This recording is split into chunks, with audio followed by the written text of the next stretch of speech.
Good evening, and welcome to the 2024 Poets Across Lines final reading. My name is Sarah Dillard, and I'm the manager of literary programs at PEN America, an organization whose mission is to unite writers and their allies to celebrate the power of the written word and champion the freedom to write. Over the past 4 months, I have been working with four talented emerging poets and their mentors and advisors who I am thrilled to host tonight. Poets Across Lines is a cross-regional program in Birmingham, Alabama, and Tucson, Arizona, that provides writing workshops, guest speaker sessions, and financial support to four emerging poets, two in each city. This year, we were honored to accept Arlo Pate, Kevin L. Tarver in Birmingham, and Kevin Sanchez and Ruth Ann in Tucson. I'd like to thank the Poetry Foundation for sponsoring this program and making this experience possible. The poems you will hear this evening center around the themes of housing, immigration, and LGBTQIA plus identity. They will be available in Watching for the Moon Above, Poets Across Lines, a collaborative zine designed and published by Pansy Press. The zine can be downloaded for free at the end of the evening. For those of you who are new to PEN America, we are a member-driven organization. We have members in every U.S. state and chapter cities across the country, from Detroit to Tulsa and from Birmingham to Miami. We welcome all of you to bring our mission to life, and you can find out more at pen.org/membership. We would like to thank once again the ASL interpreters, Benny Farber and Marcus Cruz, for providing their interpretation for this evening. Without further ado, I'd like to introduce the program advisor for Birmingham, Salam Green. Salam is the poet laureate of Birmingham, Alabama. She is the 2024 Literary Arts Awardee, and her works are published in the Alabama Arts Journal, Southern Women's Review, and Black Joy Anthology. Salam is the founder of Literary Healing Arts. She is the certified listener poet and a racial healer through the Kellogg Foundation. Centering community poetics in her practice, Salam brought wisdom and repair to the program, and I'm honored to have her join us tonight. Hello,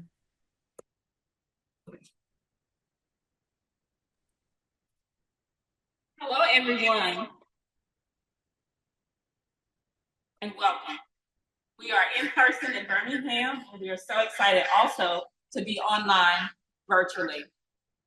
I am Salon Green, the poet laureate here in the city of Birmingham, and I'm excited to celebrate this collaboration with Poets Across Lines, PEN America, and with our wonderful poet fellow. I'm going to read a poem entitled Poetry Brings Hope to Life. Poetry is how we hope. Poetry is how we calm the storms of dread. Poetry is how we tell the tales and wish the fables free. Poetry is the script that tells us how good we all are. Poetry helps us to mind and find ourselves happy from the difficult. Poetry is the vice unforgotten. Poetry is the liberation of a nation. Poetry is the unity that crosses every divide. Poetry is sharing of our humanity and belonging. Poetry is community. It's how artists draw close, how artists come into the world, how art and artists mend and heal and give back to one another. Poetry is how we find our way home. Poetry is how we find our way back to ourselves. Poetry is medicine, and poets continue to heal, to calm, to confront, and to tell us that we all shall be well.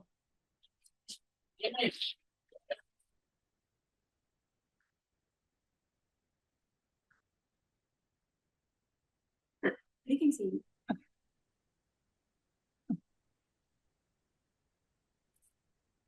I think I made this. Here it is. Okay, so tonight I'd like to introduce you to our mentor and instructor with the Poets Across Lines project. A couple months ago, the Magic City Poetry Festival executive director and our state, Alabama State poet laureate, Ashley Jones. Can we give a round of applause for Ashley Jones? Who was unable to be with us tonight, but sends her blessings and her greetings.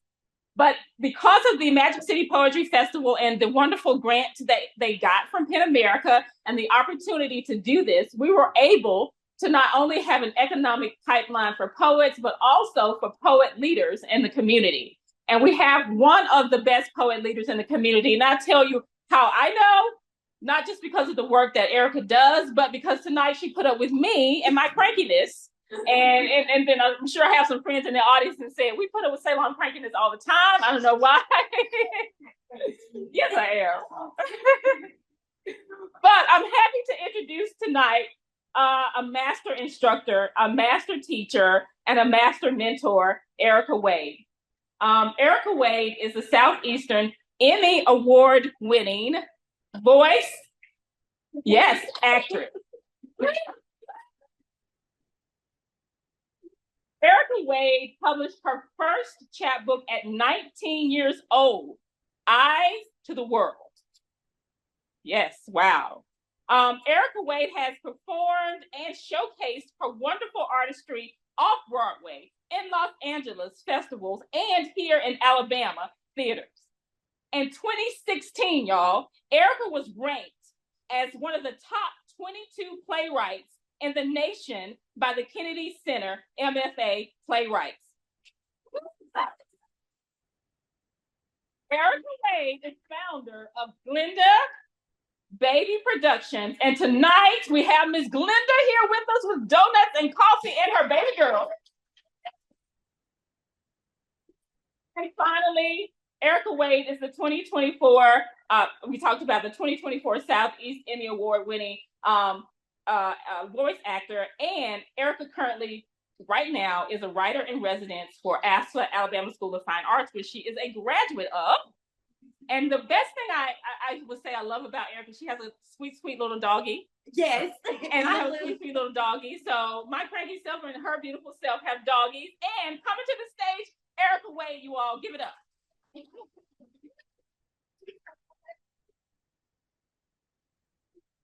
Oh, now I'm blushing. Wow, thank you. So I want to thank you all for coming out. I won't say too much before we get into my poem, and then I introduce my cohort that I love so much.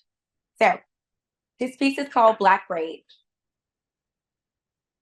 Dear Mr. Police Officer, I've been trying to get your attention for some time now, but you haven't heard me yet. I just think your ears tune off when the speaker is brown, so I did what I knew best.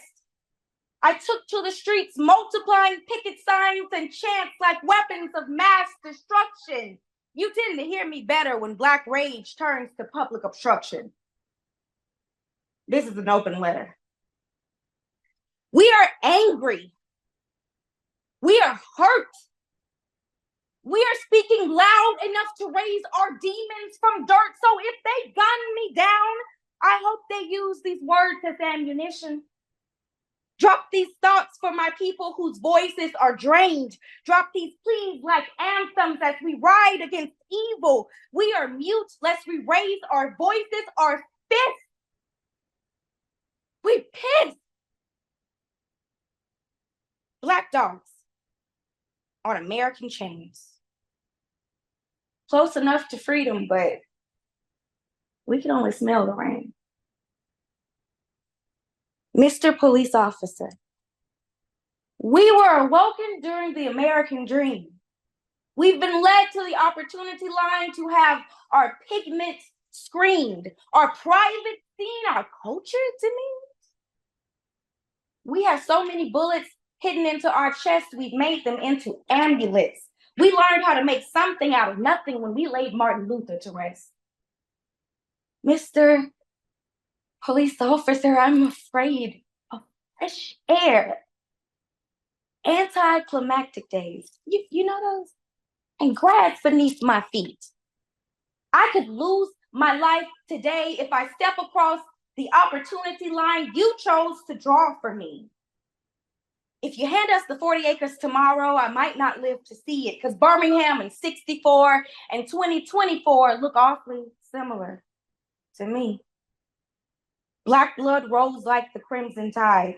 Southern summers smell like coagulated blood, street barriers and rotted fruits. Heat of armed guns on our unarmed sons compare nothing to the crack pipe reparations we were handed when the war, which one, was won. Mr. Police Officer, you say, what about Black on Black crime? But you forget about your predecessor, Mr. Overseer, who taught us about Mandingo fights, Black slavers, self-hatred, and being the 3/5 of a human being. Who cares about freedom dreams when we are too afraid to speak? Mr. Police Officer, have the decency to look at me. I just wanted a penny for your thoughts. No barreled gun between us. Just you and me. Thank you.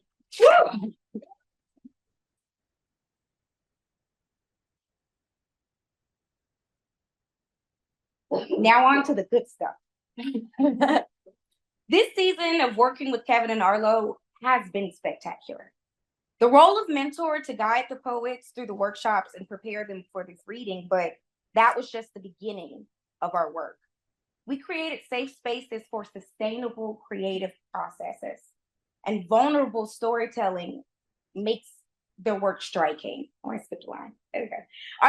Our first poet, Arlo Pate's curiosity and vulnerable storytelling makes their work striking. It haunts you, inviting us into the lives of everyday people and the colors that they add to the world around us. Arlo's work impresses on and off the page. No further ado, Arlo Pate, enjoy.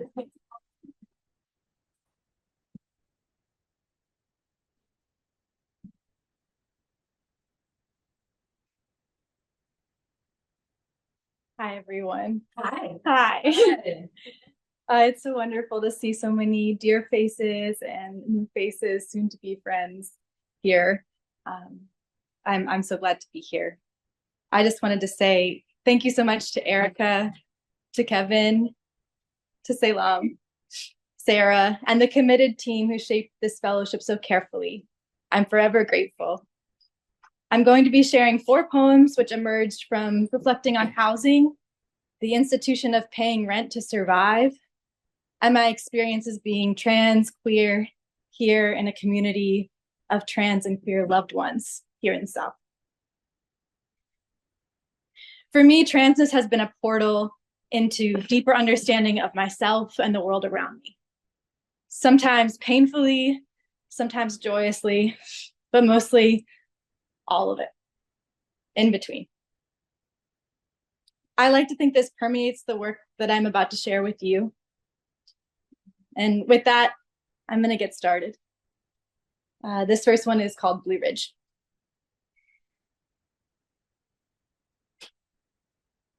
Gray stucco fell off at the corners under the porch, but it was ours.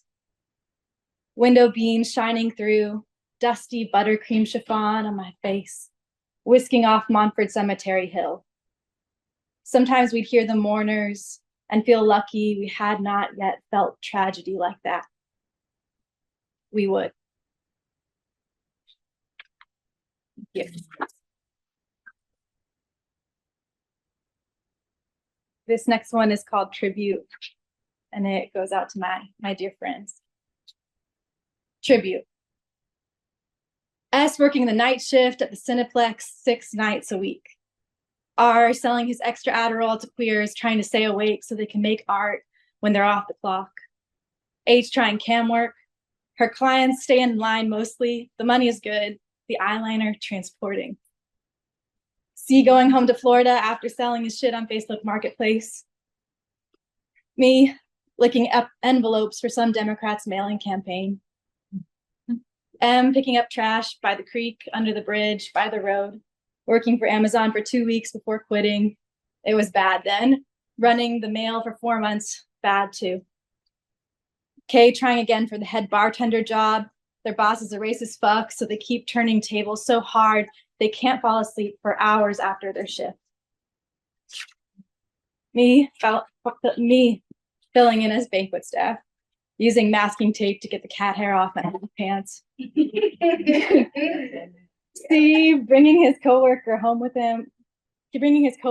him on his next HVAC job. The guy hit on him the last time. This time he gave both boys $100 tips for being cute. I mean, they are. Jay mowing lawns. Me cleaning up vomit from the bachelorettes who stay at Courtyard Marriott's. K not leaving the house for a month to save on cash. He said he liked the quiet time, but his smile looked lonely. Z moving in with C, M moving in with M. K, C, and J moving in together. C lending E money. A lending K money for the first of the month.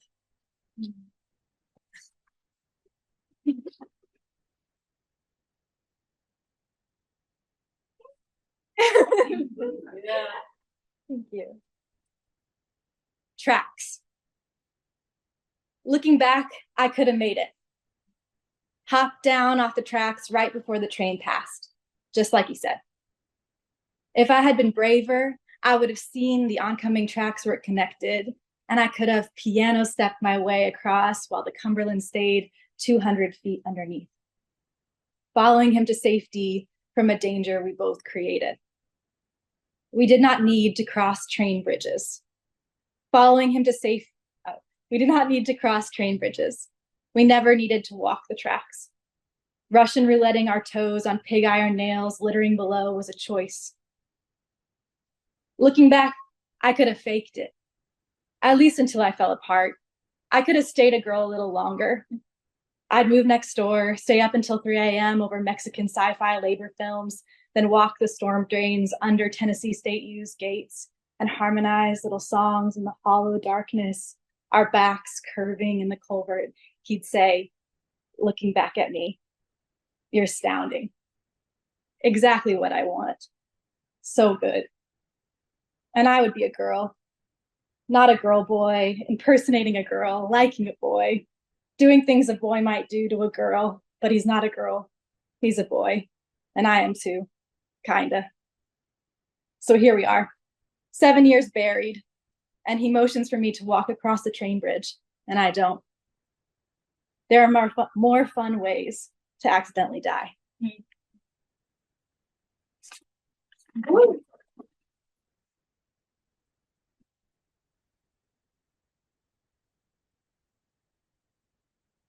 This is my last one.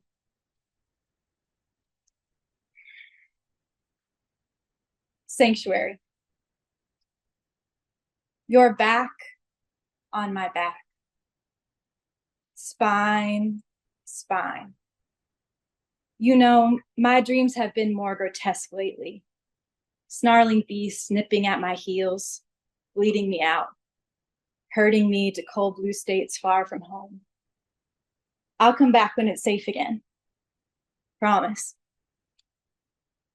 I'm saying it's been dark. Hallways, gritted days, rotten, powdery, sick green carpet, the only way forward until your plane flew overhead so low I could touch its belly. Pink exhaust, in pink sunset, and you carried me, slung across your back, my back, bowing to the weightlessness.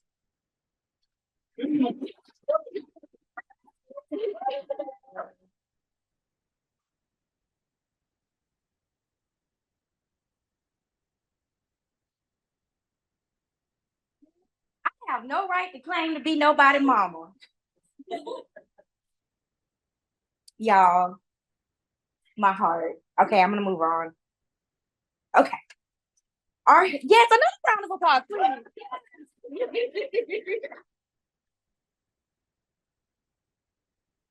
It makes you so proud to see someone else's creative dreams just take off.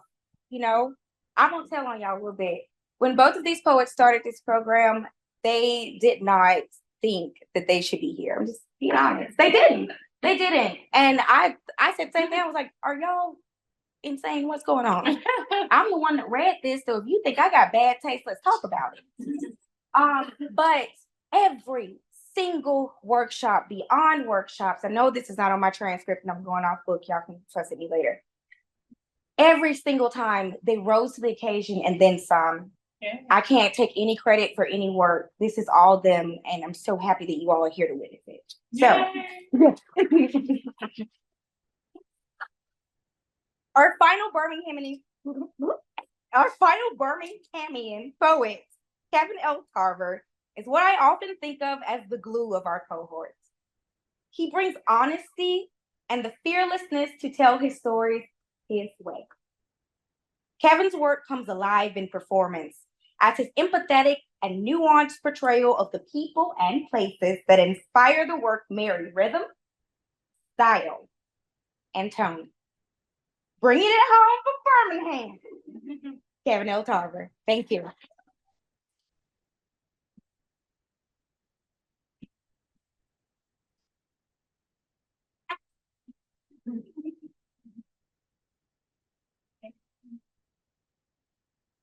Hi, Kevin. Thank y'all for being here. I'm so grateful. Grateful. My name is Kevin Tarver, pronouns he, him, his, and I bring you greetings from Birmingham, Alabama. Thank you to Pen America, Sarah Dillard, Sabir Sultan, Erica Wade, and Salam Green for this experience. Thank you for your wisdom and kindness, and thank you for providing space for me to believe in my art again. Much love to my fellow poets. We did it. Arlo. Thank you, Arlo, for being a great emotional support. Most importantly, I want to dedicate tonight to my family and my ancestors. I also want to dedicate everything in my life, my work ethic, my determination, assertiveness, and the reason I am the person I am today, to my amazing mother, Mary Elizabeth Tarver.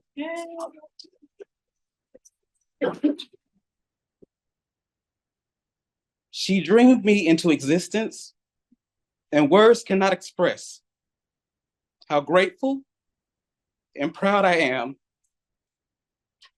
to have her as my mother. Ma, I love you very much, and I hope to read all my pieces in the given time. Each poem means a lot to me. Without further ado, I'd like to start this piece entitled Hoodoo. And I welcome all my ancestors in the room, and I hope to do you proud. Hey. Yeah. Here's my personality trait at this point. This is Hoodoo. To forget about him, write his name, full name, on a piece of paper. Place the paper in your shoe. Walk in those shoes all day until you forget he's even there, casting him into the sea of forgetfulness. A blessed howlite stone helps with insomnia. Place the 23rd Psalms under your pillow for gentle rest.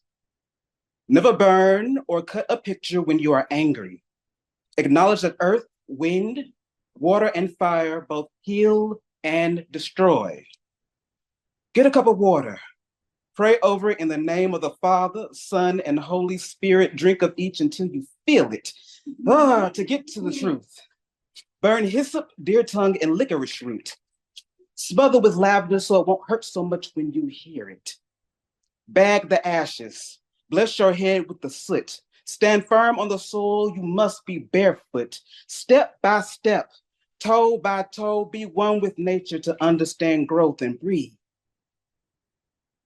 Chant positive affirmations 30 times until the wind picks up. Offer up rum to the ancestors and be sure to drink a cup. Burn the Palo Santo and burn the sage. Whatever you burn, always focus on the flame. Hoodoo is something you can't read in a book. Though it is in our history, it's a feeling in the spirit, gut instinct and intuition, rituals, prayers, tall tales, and superstitions, passed down as tradition, prophecy, and premonition without admission that we are descendants of root workers. Some say conjurers, now hidden religiously, driven away or left astray, yet embedded in our DNA. We established our roots after being unearthed and rerouted, rebooted for the field, yet we did not yield. We did not bend unless forced to bow, making do with the scraps mixed with survival know-how. It's passed on through oral traditions and songs, tapped in through hymnlining, chanting and crying out to the wind. May it carry our words in praise across the ocean and above, thinking we always called on Jesus. Child, they believed us. We acknowledge our ancestors, constantly asking for guidance and understanding. We are alchemists with our potions, lotions, and our emotions. Animals greet us with love because they recognize our essence, vowing to protect us anytime in our presence. We are spiritual warriors. We look to nature to lead us the way, just like our ancestors who we are not far removed from. Hoodoo is something you cannot read in a book. It's passed on through oral traditions and songs, tapped in through hymnlining, chanting, and crying out to our ancestors, thinking we are always calling on Jesus. And they believed us. Mm-hmm.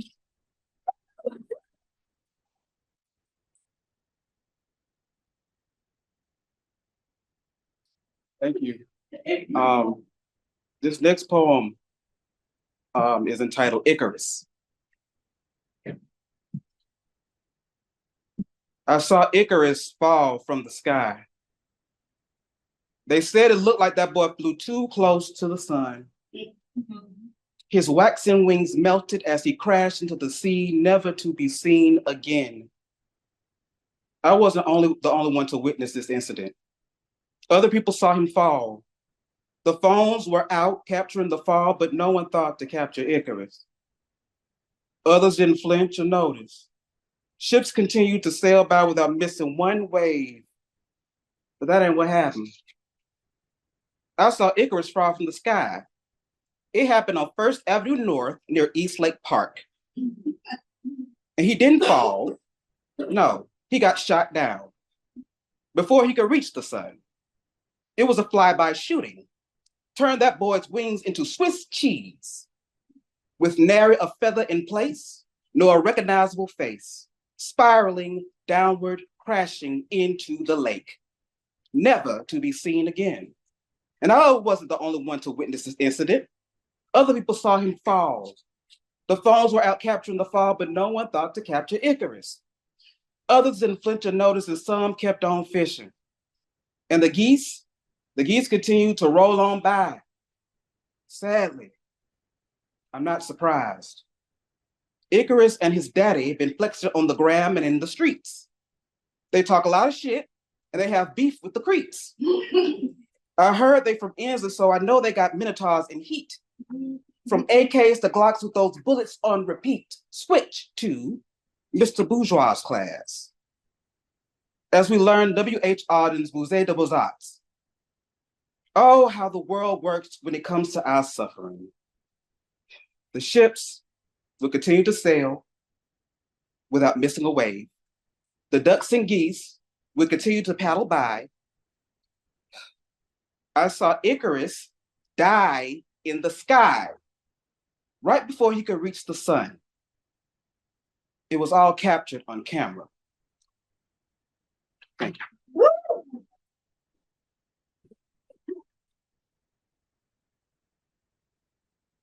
Thank y'all so much.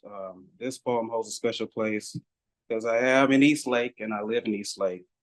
And if you're not familiar with East Lake, there's some artwork around, from the roads so that you can travel for safe streets. So many things that I noticed since being back in Birmingham, but for this, it inspired an ode. And this was from our first workshop. It's called Dear Birmingham, an ode. Dear Birmingham, what happened? My heart burns for you like sloss molten iron. The magic city is what we call you. Booming steel and iron industry, just like magic, you would ignite the night sky, painting it with your flames. Birmingham, I am concerned. For it's no longer the fires and sparks that this magical city produces. It's been tragedy after tragedy, assault and battery, abductions and kidnappings. This has been maddening. And all I'm asking is, Birmingham, what's happening? The heart of the civil rights, boycotts and freedom walks, hounds and hoses, ham hocks simmering in that pinto bean pot with a burning cross outside on your lot. Last weekend, a lot of folks got shot. We're losing lives over here, shots fired over there, and all we can do is stare. Questions. Is it oddly satisfying to power wash blood off the pavement? How about any opening remarks or closing statements? No real eulogies? Here lies another young victim in this finely wrapped casket due to retaliatory actions done by lynch squads on wheels who don't care who they kill as long as they get their target. Does it feel safe to go to school, to the clubs, or any markets? I understand you, Birmingham. We share so many memories, experience, commonalities, but where we share the most in common is our trauma bond that puts us in this place and keeps us in this space. With these memories we can't erase, objectified and disgraced, I heard that several bullets hit her face in the breezeway. Now daughter without mother that can never be replaced. What was it? It was supposed to be a Valentine's Day date. Couple went out to celebrate. 3 days later, they were both found in the alleyway between some houses and gates. And if I'm not mistaken, there were 3 murders that day. Because of the couple, the mother was with child.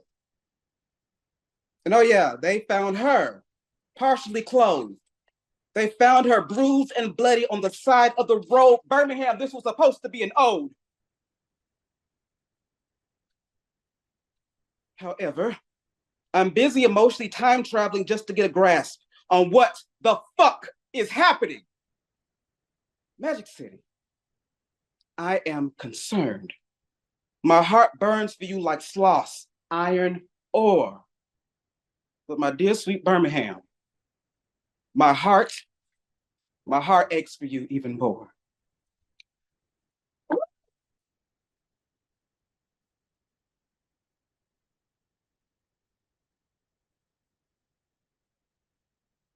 Y'all just don't know how much this means to me. This is my last poem, and it's entitled Roots.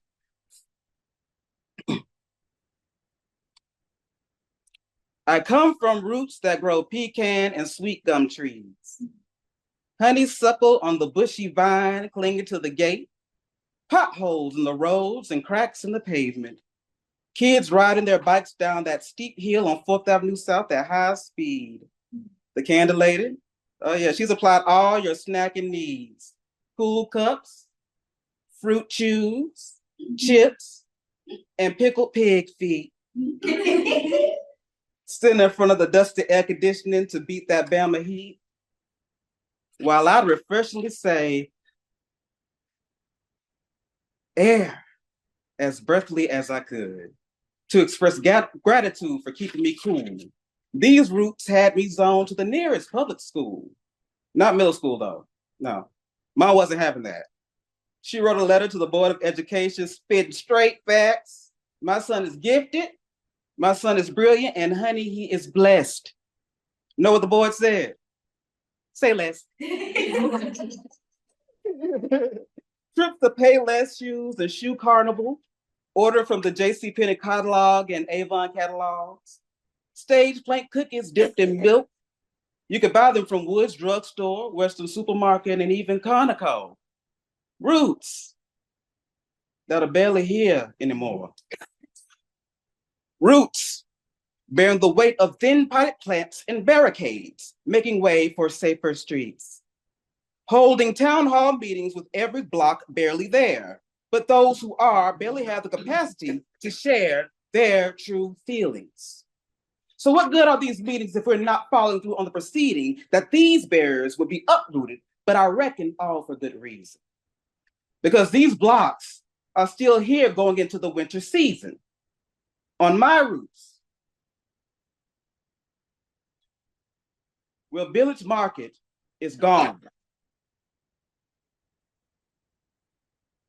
where Eastlake Public Library is just an empty building in front of the fire department.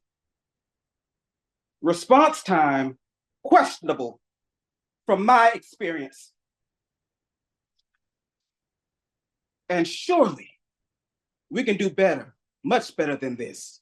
My roots are 4th Avenue South out Porto Madrid Boulevard by way of Gate City Projects, Birmingham, Alabama. Thank you.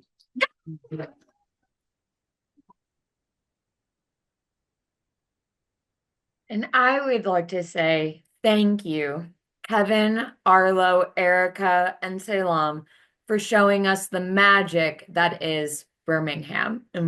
I sincerely appreciate you all. Now, I'd like to introduce our Tucson cohort by first welcoming our program advisor, Ophelia Montalongo, to speak. Ophelia is a bilingual writer from Mexico. Her work has been published in the Rumpus, Latino Book Review, and Los Asuntos Review, and elsewhere. She is the editor of Latin Monsters issue at Barrel House. She is the Penn Faulkner Writer-in-Residence, a Macondisto and PEN America Emerging Voices Fellow, and a Tin House, Vona, and Key West Seminar alumna. Her spirit and joy brighten the program, and I'm very excited for her to join us this evening.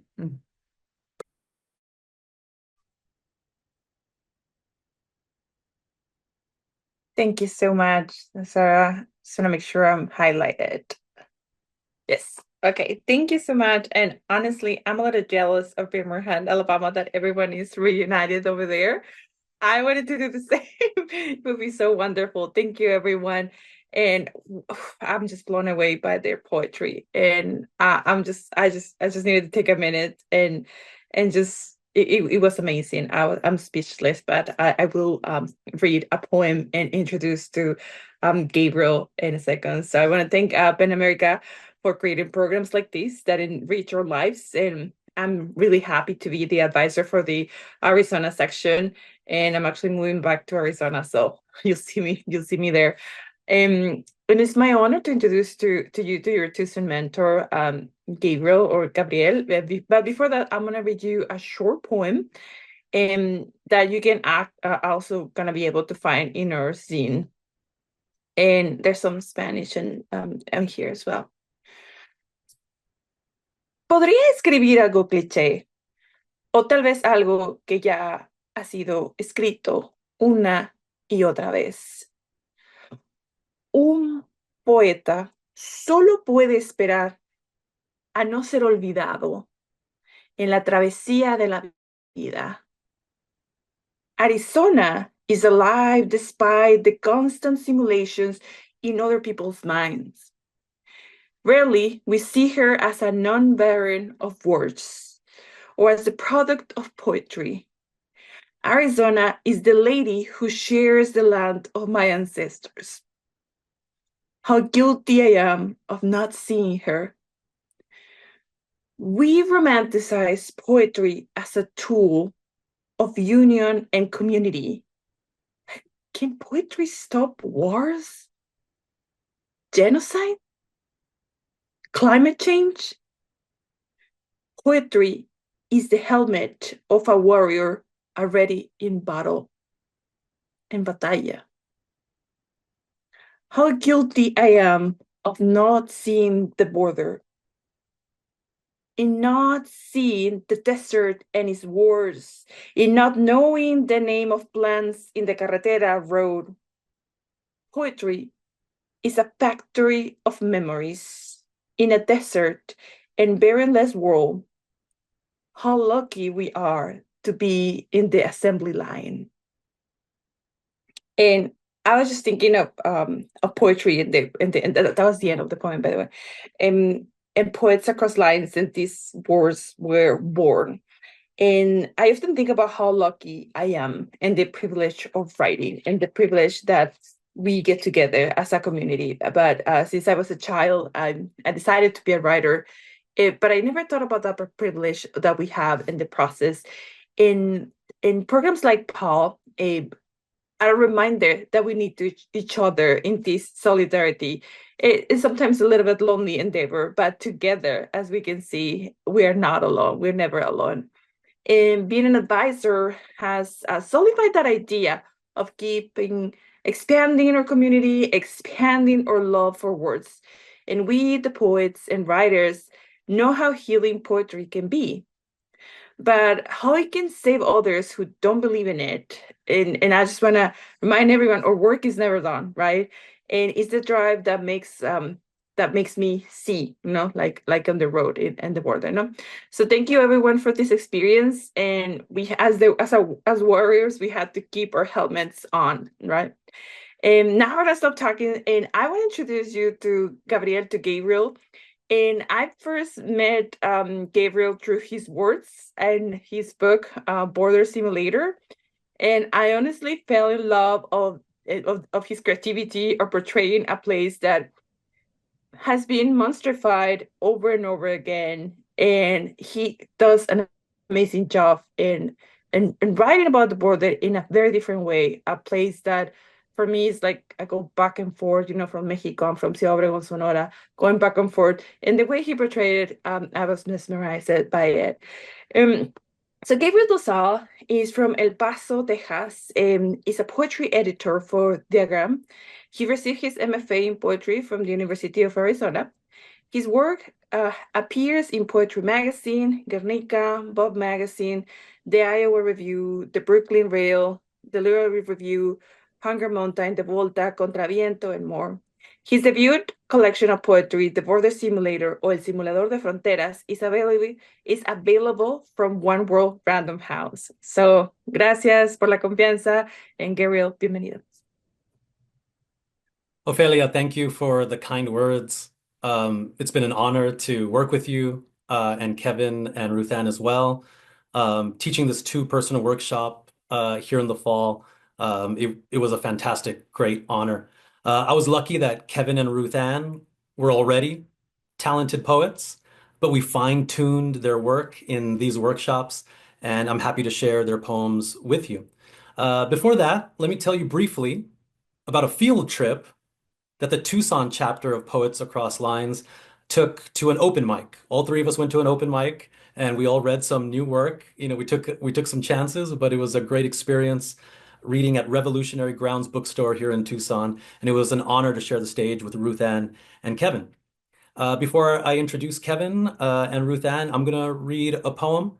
A few things to know: there's 3 titles to this poem. There's 3 voices.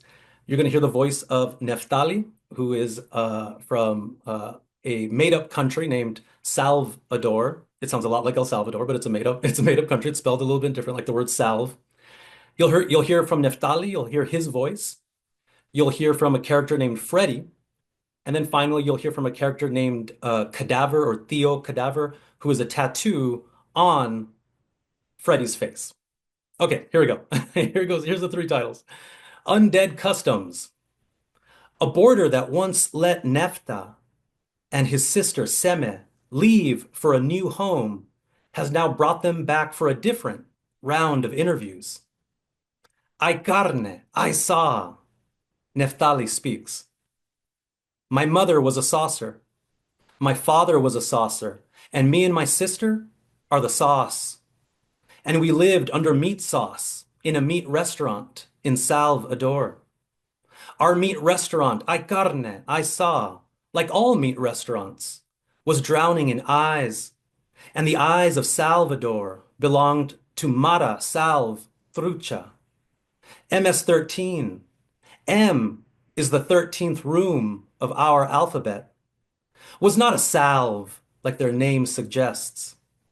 They started asking for free skirt steak, and it wasn't long till they wanted our skirts, too. They took our meat grinders, and eventually they came for our meat sauce. Imagine buying meat sauce from a face tattoo. He has a face tattooed on his face, so that when you're speaking to him, you're speaking to two faces. Freddie, with two faces, is here to collect spare our skin coin, a currency begging for its life. This currency fears being skinned, and the currency barks and shouts at its owner as it's handed over. These currencies are slipped from under the table and received by Freddie and the face on Freddie's forehead, Theo Cadaver, both their hair slicked back like greasers. Freddie speaks. My first tattoo was a skull between my eyes.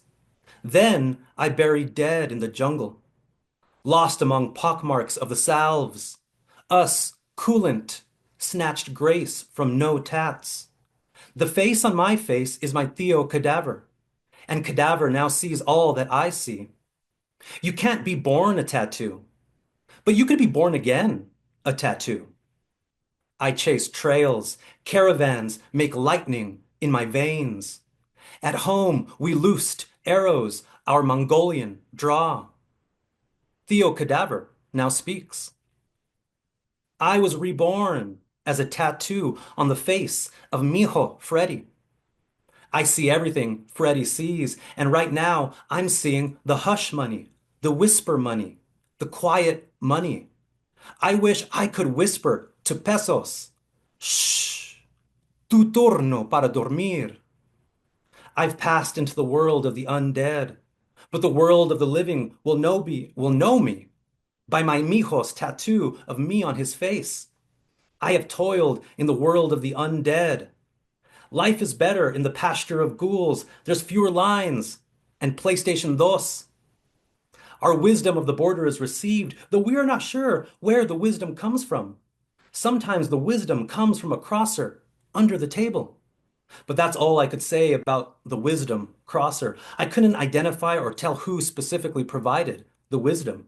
But I once knew someone who made wisdom in their kitchenette. A primitive process of distillation went into its witchcraft, and I taste of it on Freddie's forehead.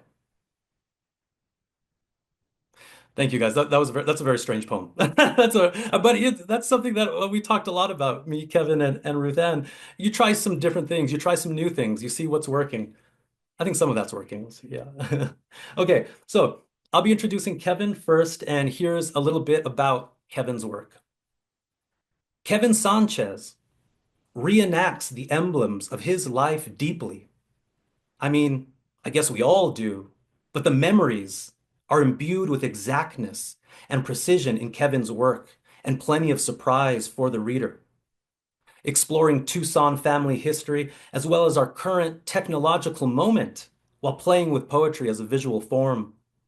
Kevin offers linguistic and visual surprise, inhabiting the characters of loteria cards, or challenging his cell phone to speak Spanish, challenging his cell phone to understand Spanglish.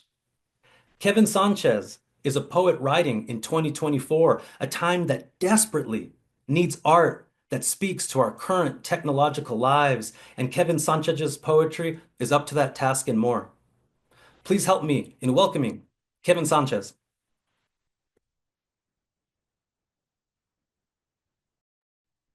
Thank you so much for the introduction, Gabriel. I'll begin just by thanking everyone for being here. To everyone who's watching online from Birmingham to Tucson to elsewhere. So thank you for being here with us tonight. And of course, I want to start off by thanking every person that's made this program possible. It's been an amazing opportunity that I am so proud to be part of. I have 5 poems tonight I will be reading. Before I do so, though, I want to take a moment to just thank all of the amazing women that I have in my life. I've been blessed to be raised by and mentored by just women who have been unapologetic and loving and inspire a lot of my work and just a lot of the traits I aspire to. So from my mother to my sisters, my nana, my friends who are extremely supportive, even my bosses, colleagues, teachers, they've all been such great examples of what it means to be fiercely yourself. So the first poem I'll be reading tonight is called Consentido. So here we go. Consentido. My name is Fatty, sometimes Radish, to the monolinguals who cannot decipher the love within Gordo, or understand the way suffixes can swallow connotations from a name. Ito, as in rabanito, little radish, as in my childhood head reminded my father of the root. 4 head sizes ago, my father made an ode turning the cariño into my soundtrack, clapping to the anaphoric raba. Now, the reverb of his voice is filled with the pungence of radish. Flaca, güera, gordo, mi poca antes, Blanca Nieve, sorry. Pedacito de mi alma. My Spanish-speaking people spin songs out of insults until they become the reason we skirt past the international aisles of a grocery store. And then my second poem tonight, I really want to dedicate an honor to my mom. I'm eternally grateful for her support, even in all those moments I didn't have the language to express it. So this poem is my attempt of adding language to one of those moments. This is entitled, If I Time Travel to My Coming Out. My feet would reunite with the asphalt that shredded my knees down to the dermis. When I, wearing sandals, raced my little sister down the street. The portal would dissipate into crevices of space as I enter the townhome, once painted jade, once sand brown. As I crossed the threshold, my voiceless and candid selves would merge like streams flowing into a single body. Why are you so miserable? I am a scratched CD, looping complaints like the strands of hair I'd watch my mother braid. Questions. My mother had a mountain of carefully stacked dishes, hoping I'd place them where she'd understand. Silence will be, my only response. But I'd unseal my lips and puppet the words of my future, my present. Dancing downtown to a relentless pop beat, my body becomes tethered by calloused hands to a faceless warmth. There are flowers on my doorstep, lilac lilies and white roses, bouqueted into promises or apologies. The feverish first kisses and painful final texts exist within my reach, regardless of what fears fixed in time dictate. When the unsaid was spoken, myself eluded by language will rest, body sliding onto the beige carpet. I tell her, my knowing self, that as sure as planets align in orbit, can melt into another, like clay can be respun and stories rewritten. Told her, that the sun she birthed and raised, clawed and peeled each layer of years to mend his story. And then my third poem tonight, Gabriel did a great job at kind of encapturing a lot of what I try to write about. Great part of it is my family and life experiences, but also exploring language. In particular, I love to really talk about the dichos in Spanish known as our sayings. So this one is titled Dios guarde la hora. Show me God's collection of hours, his infinite libraries of falling grains, so that I may smash the glasses with the same hands he created. How long can he delay the fruit's ripening? Upon which self is salvation? My nana would say it's the devil's whispers, or the distance I keep from temples, o las oraciones que superé, por renacimiento, por reunión, blood, sand, tears. I will palm the dunes within heaven's halls, unleash the times God has guarded, as though protecting and hoarding are synonymous. I am done praying, begging, asking. I'm marching to heaven. My second to last poem tonight pays tribute to the experience of speaking more than one language and trying to navigate that in our current technology. So this one is called Siri Will Never Be a Chicana. Until she shatters her single-tongue keyboard, realizing the need for an ñ even in English. When she listens in English, responds in Spanish, reads in Spanish, writes in English, switches, and switches, all within the course of a single conversation, maybe then she'd know the way a mouth can swell with language, like lungs inhaling, just as naturally too. Autocorrect chains her to a single lane, unless she indicates she'd like to move to another. She'll stumble over cognates, unsure which pronunciation to select, color or color, cable or cable, cáncer or cancer. Will she place the Spanish version as the first option, or will her algorithm crash, like Control-Alt-Delete keys forcing her body into a sudden slump? Even then, she'd never be a Chicana until she's asked where her family's from. Have they always lived here? Siri can throw on some Dickies and lip liner, write lowriders, and check mark the cliches within a quick Google search. Yet, she'll still fail to compute having an ancestral tongue sliced away and replaced by two so colonized into oblivion that they battle each other, until even Siri forgets that she was once just numbers and symbols. And my last poem to round out tonight's reading is inspired by Loteria and another dicho. I'd like to imagine that we have this deck of Loteria cards that's just constantly evolving and growing as we go throughout time and find new things that are just kind of universal to us. So this one is called number 55, El Desahogo. Blue background like 43, La Campana, but pronounced in three syllables like two, El Diablito. Since Mexicans are superstitious, we rush past vowels, we make the sign of the cross like we're casting out omens. If this new card could utter a sound, it would be the cry of 37 buckling from the weight of my people zapateando till el gallo crows to greet 46 el sol, or the rush of rapid streams la chalupa paddles against. If this new card could design itself, el borracho would be captivated in the rancheras of el músico, his chest heaving as though plucked by el bandolón. We learn the weight of drowning beneath 23, La Luna, crossing oceans of dirt and nopal to find an alleged Mecca for dreamers.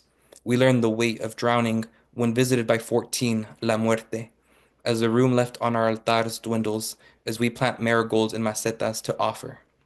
We are unburdened from the weight on the laps of mothers, lovers, and others who felt their 27s swell with the mass of what we repress, heartbreaks and failures, los dolores que no decimos. Because our tongues are shackled to translation, we can knead the weight into a new Loteria card and cover it up with the pinto bean. Thank you. That was fantastic, Kevin. It's so awesome to hear these poems in their final form.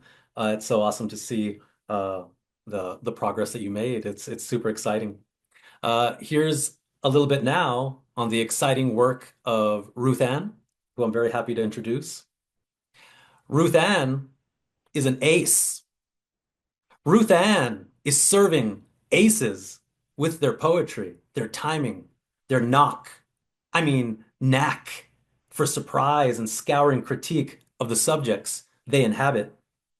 Ruth Ann has the ace up their sleeve. And by the time you see the ace coming, it's too late. The ace is here to stay and take the reader by surprise. Ruth Ann's is a poetry that merges identity and justice with memes, mall cops, and couch surfing. Come surf with the talented Ruth Ann. Please help me welcome Ruth Ann. Thank you for the introduction, Gabriel, and thank you to PEN America for the opportunity provided by this fellowship to write and share my poetry. It has been an incredible honor to work with all the other poets who were part of this program. For my first poem, I'll be reading Purple Revolution. This poem uses text from the Wikipedia article Discrimination Against Asexual People to present my own vision for what asexuality is and the struggles we as asexual people face. Purple Revolution. Asexuals lack what? Asexual people often have less legal protection than gay, lesbian, and bisexual people. Participants were less likely to rent to asexuals than their heterosexual counterparts. The assumption that asexual people are fraudulent infiltrators of the LGBT community. Asexuality can be defined as lack, or the refusal to accept traditional relationships that were considered desirable for hundreds of years. You may have perceived a star, a pink sky, universes expanding from a giant pool of algae.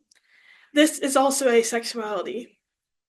This speaks to creative practices in the face of 3/4 of people can't define asexuality. Asexual people are more dehumanized, often being compared to animals or robots. 43.5% of asexual people had encountered sexual violence. The Dutch Council of State refused an asylum application by an Algerian national who feared being persecuted due to his asexuality. All the ace rage is directed towards the denial of life satisfaction, standard dehumanization, defined fear, dismissal. Both in and out of LGBTQ communities, an ace may face assumptions including they are in denial of their real identity, aces are making a choice, or they need to be fixed. Given the clash over ace inclusion, an alliance with the LGBTQ umbrella is a possibility only when traditional relationships are given to the blade.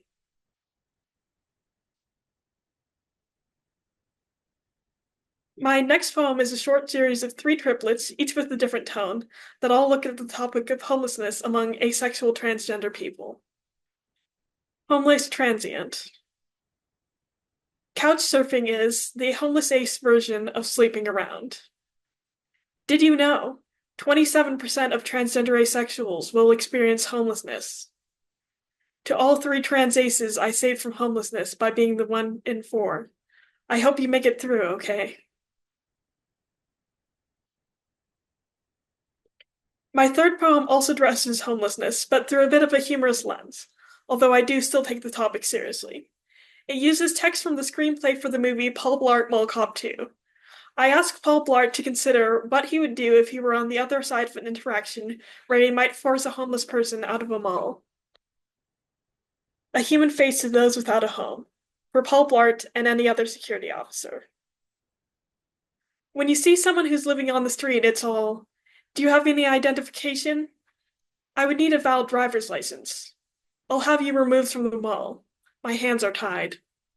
But imagine, you fall asleep at the loading dock, the IHOP parking lot, an empty industrial park. Or there's the hidden hell, being without a home but not on the street, maybe in a small car, a hotel, a basement on a rollaway bed. No one knows your situation, but you have to fight it on your own. All you've got is an extra phone battery, a flashlight, hot pepper spray, a pocket knife keychain, and acceptance despite everything. People call you heavy, skinny, lumpy. They point out your bad skin. They say, well, I don't think you smell that great. Well, where can you even take a bath? Maybe you'll use wet wipes.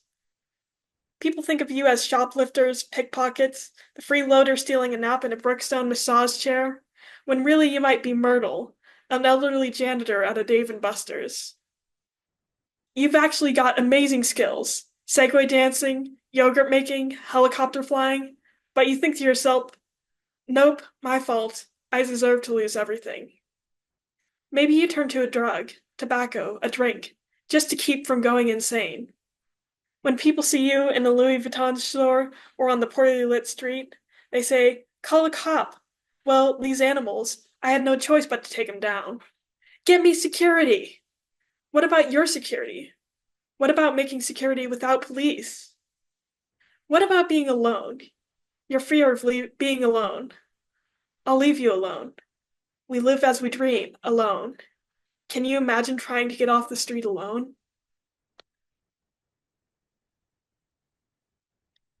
Continuing to address homelessness, I'd look at the text of Arizona Proposition 312, translated through 5 languages and back to English. The proposition, which unfortunately passed, allows property owners to claim returns on their taxes for expenses they perceive as stemming from a city's lack of enforcement of laws that target homeless people. Arizona Proposition 312. Hallelujah. Law enforcement gets in the way. Who makes the laws and regulation? Do they truly do it to fulfill the public interest? It is written, adhere to and follow a policy, principle, or practice of non-compliance with laws, regulations, etc.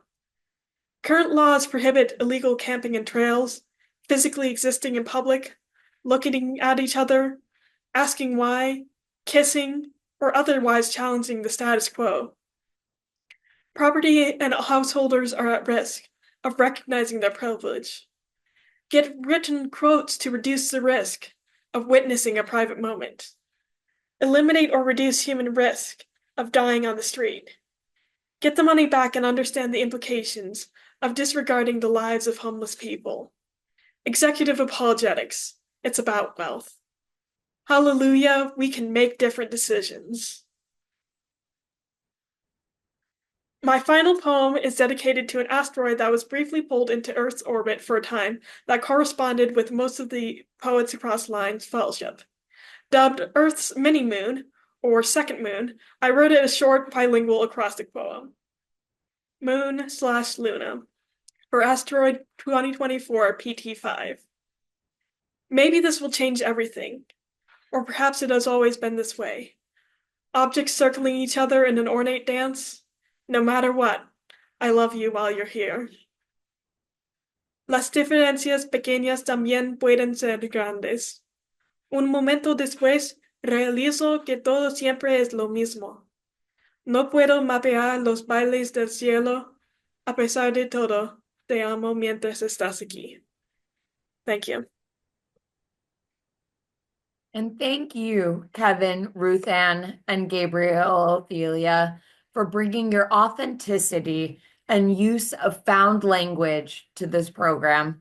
I really enjoyed listening to your work. And if you want to read poems by Arlo Pate, Kevin L. Tarver, and Kevin Sanchez and Ruth Ann, download Watching for the Moon Above, Poets Across Lines, a collaborative zine designed and published by Pansy Press, using the link in the chat. And you can also find it by going to pen.org and searching Poets Across Lines.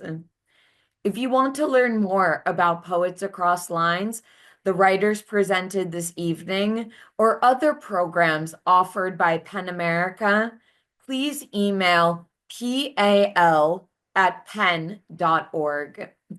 That concludes the 2024 Poets Across Lines final reading. I hope you all have a great rest of the night and a restful winter holiday season.